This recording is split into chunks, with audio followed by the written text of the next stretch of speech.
I'm going to talk about herbicide stuff. There's going to be some similarities between what Lee just talked about and what I'm talking about. I didn't realize there was going to be that much overlap. But we have crop rotations for a reason. There's two reasons we have crop rotations. And number one is injury or death to that cover crop that we're trying to plant. All right. And the other thing that Lee mentioned is the residue that could be in that cover crop from that herbicide application whenever you're using it for a food standpoint, or a feed in this case. So this is what's very critical to understand, is and you lose a lot of options of herbicides trying to think about the rotation to those cover crops if you're going to use them for forages, for grazing or for forage.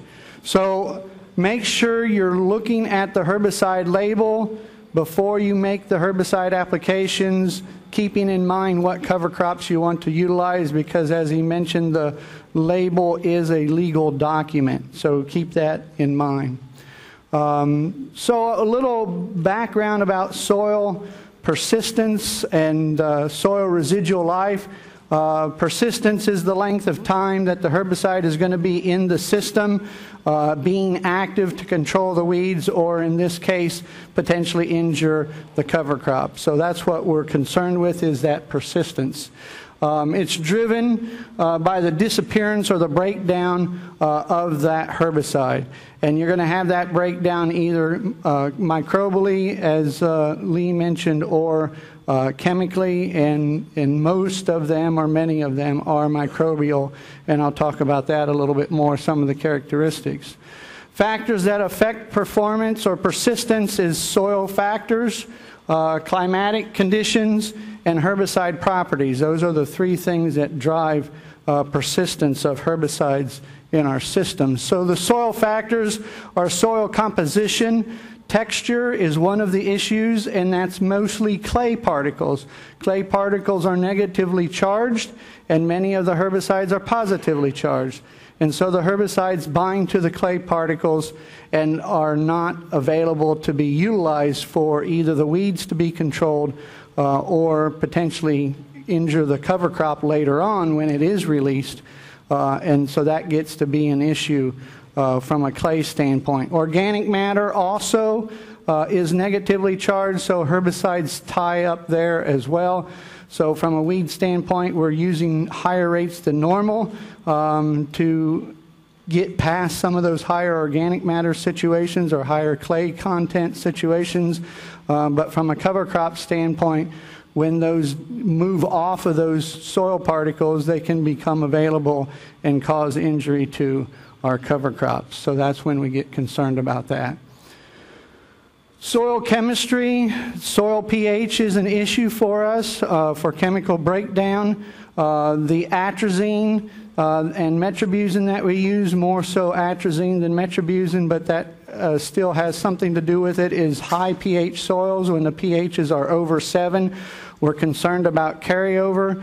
Some of the ALS chemistry, particularly chlorimuron or classic, is another issue with high pH soils. And so the higher the pH, the bigger the problem, and that's usually a 7 pH for those atrazines and ALS products. We can get to a situation of too low of pH and causing carryover, and that's the imidazolinones, Pursuit and Scepter, are more likely to carry over when we have low pH. Down in that 5 and 4.5 range is when we're going to have carryover there. The chemical and microbial breakdown is driven by temperature and moisture. You have to have water present to get chemical breakdown. Yeah, and the warmer the temperatures, the faster chemical reactions happen in the soil. But water and temperature also play into microbial populations. They like warm weather, they like moisture, they need to grow just like you and I, and Lee mentioned that before. But also pH drives those critters as well, the amount of oxygen in the soil, so pore space has an impact on microbial populations. Mineral nutrients, all of those things drive microbial populations and the opportunity to break those herbicides down. So the climatic factors, again, is moisture. That's the biggest driver for both chemical and microbial breakdown. So as Lee mentioned, and they run into this more often than we do, is dry weather conditions. That's going to cause a lot of fits for you in those types of years. And certainly the last few years we've not had that as an issue. But those are times when you need to reconsider when you're going to seed, because you probably already chose what herbicide you're going to use by the time that we know we've got dry weather. So you're going to have to change your cover crop based on the herbicides that you use, based on the weather conditions and that lack of moisture. Too much moisture usually is not a bad thing. It's going to leach away or help to break down those herbicides faster when we have higher moisture contents. Warmer temperatures help to break things down. Cooler temperatures decrease the activity of the microbes and chemical action. Sunlight can help break down some of the herbicides on the soil surface, and so that can be somewhat of a benefit. And sunlight can help microbial populations a little bit, but not too much. All right, so some of the herbicide properties is water solubility. The more soluble the herbicide is, the longer it stays into the water. And anywhere that water goes, those herbicides can go with it, whether it's from a runoff standpoint or a leaching standpoint. Those herbicides are going to go away, and the faster they go away, the sooner we can plant a cover crop in this situation is what we're after. Vapor pressure. Some of the herbicides have vapor pressures that are higher than others, meaning they go from a solid or liquid to a gas phase, and that will allow them to volatilize and leave the soil surface and, again, dissipate for us to not be a problem. And then chemical structure plays a factor into how it's being broken down chemically or microbially.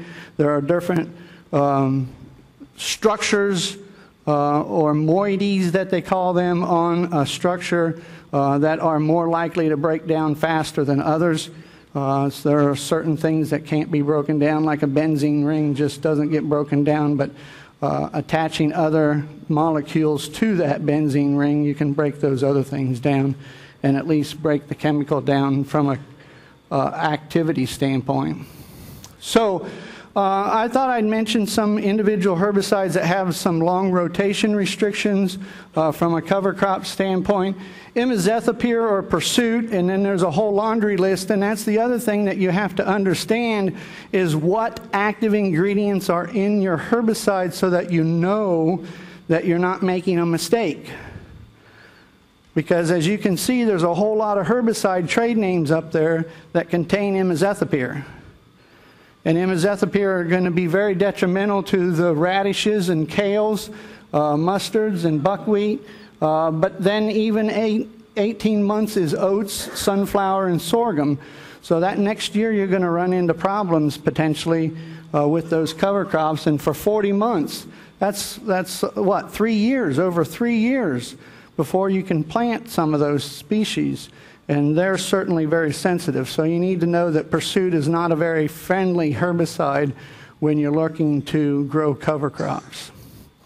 Chlormuron or Classic is in a lot of different products as well. So again, know which products that active ingredient is in. Some of the same, the mustard species, and this time we run into sunflowers as well as an issue. And the higher the pH, the more the carryover is going to be causing a problem for you. If you have low pH, it's going to break down faster and not be as much of a problem for you. Another herbicide with long residual activity, whoops. Now I'm having issues with my clicker. All right, Chloranthalam or First Rate is another herbicide product that can cause issues. Sunflower is #1 with this particular herbicide, and 18 months to the mustard species. So again, those are some herbicides to be concerned about. Another one is sulfentrazone or Spartan. The label says 24 months, but if you look at the data from Penn State University, they have a nice chart showing you the rotation restrictions as well as the safety to individual herbicides, and I think it's pretty accurate. And then Missouri has a chart where they've actually done some research plots or trials showing the sensitivity to different species, and both of those talk about sulfentrazone being okay to the mustard species, but yet the label here says 24 months. So you've got to be a little careful about those with the sulfentrazone. And lastly, I think I have is Fomasafen or Flexstar. And again, it's a PPO inhibiting herbicide like the sulfentrazone was, and it too has a 24-month rotation. So mustard species are not going to be a viable option following Flexstar.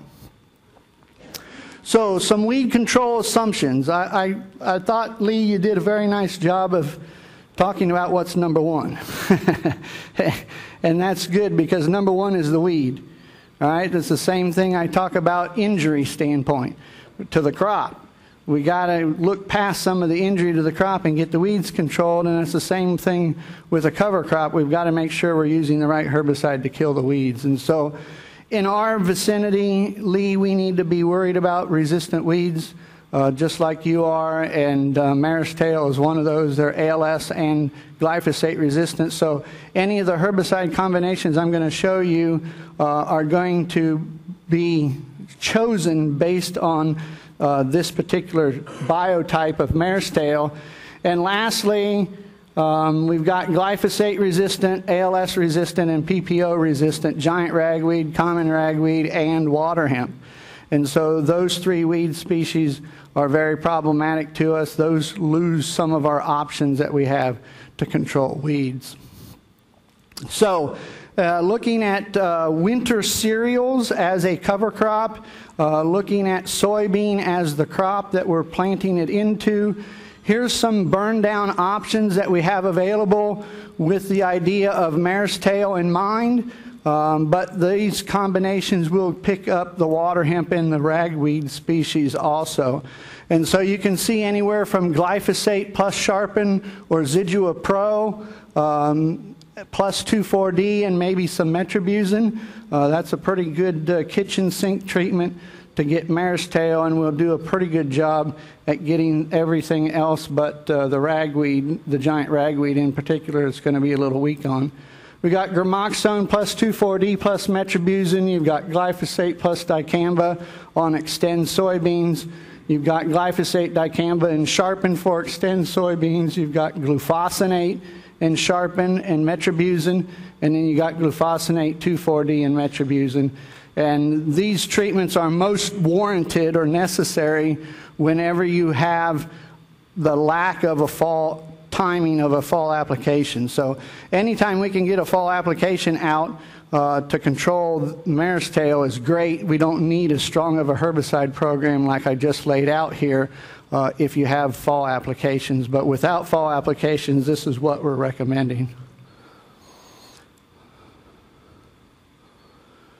So pre-emergence herbicides, pretty much everything that's on the label or available in the weed control guide, pre-emergence is available if you're growing a winter cereal cover crop, particularly rye.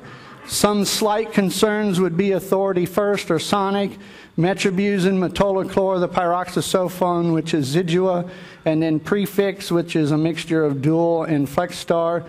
And then again, pointing out that especially during dry weather, some of these will be more problematic than other times.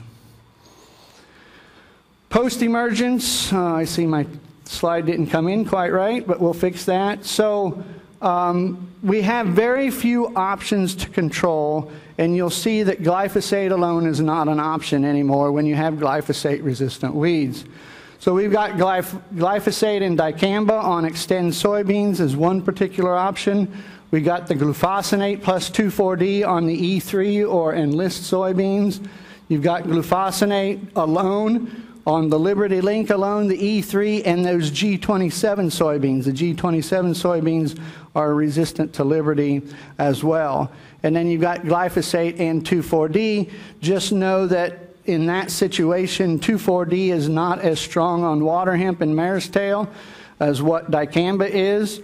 And so because you've got glyphosate resistance, that's not as strong of a program as glufosinate plus 2,4-D in that situation.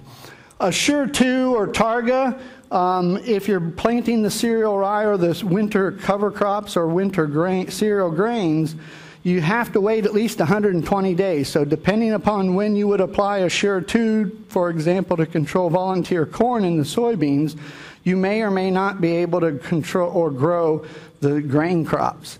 Clethodim is 30 days. We're probably not going to run into that problem because you're usually going to have at least 45 days from that. So clethodim would be an option.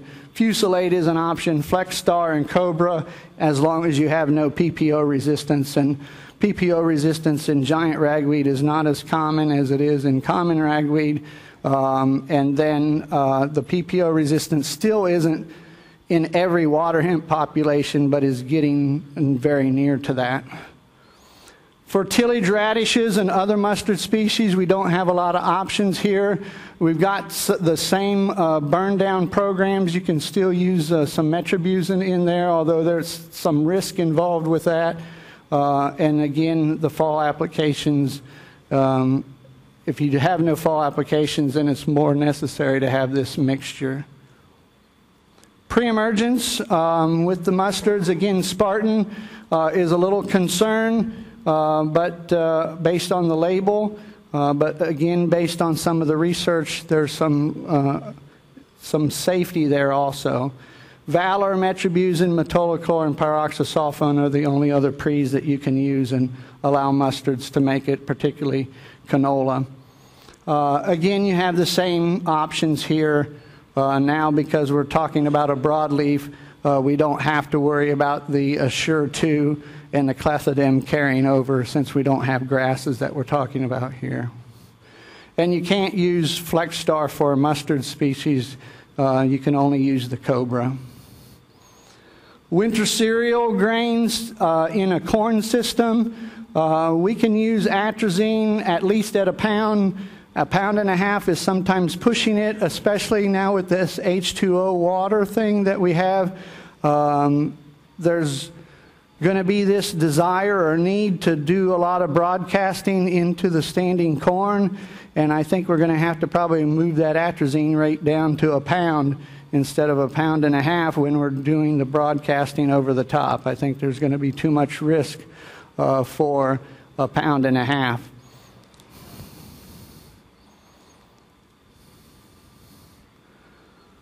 Pre-herbicides, all of the herbicides that are in the weed control guide can be utilized in front of the small grain cereals.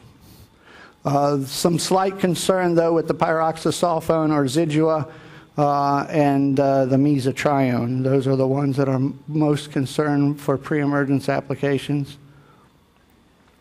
And post-applied, all the HPPD inhibiting herbicides are an option, although there's some risk involved with a few of them. Clopyralid is an option. It's not going to harm the grasses, but it's not going to control water hemp at all. So don't expect the water hemp to be controlled if you have glyphosate resistance and you're mixing glyphosate in there. Notice I don't have glyphosate and Roundup corn up there because of the possibility of resistant populations. You've got dicamba and 2,4-D, glufosinate and Liberty Link corn, and there is some concern with mesotrione, which is Callisto, or tembotrione, which is Lautus, with some of the small grain crops. Herbicide programs for interseeding. If you're going to seed the cover crop at the time of when it's V5, V6 stage, you pretty much have no options available with any type of residual chemistry. And that gets to be an issue. So you're going to have to use glufosinate at high rates on Liberty Link corn. So that's going to be a corn system that you're going to have to plant. So you got to look ahead and think ahead as to what kind of corn varieties or hybrids you're going to choose. You could go with a Roundup Liberty Link corn and put glufosinate and glyphosate together. One of the weeds that might not get completely controlled is barnyard grass. There's some antagonism that happens on that particular species, so that might be a problem. But there's a possibility of doing that, and you'd want to put the glyphosate in at 1.125 pounds to get any of the weeds out there that it's susceptible to.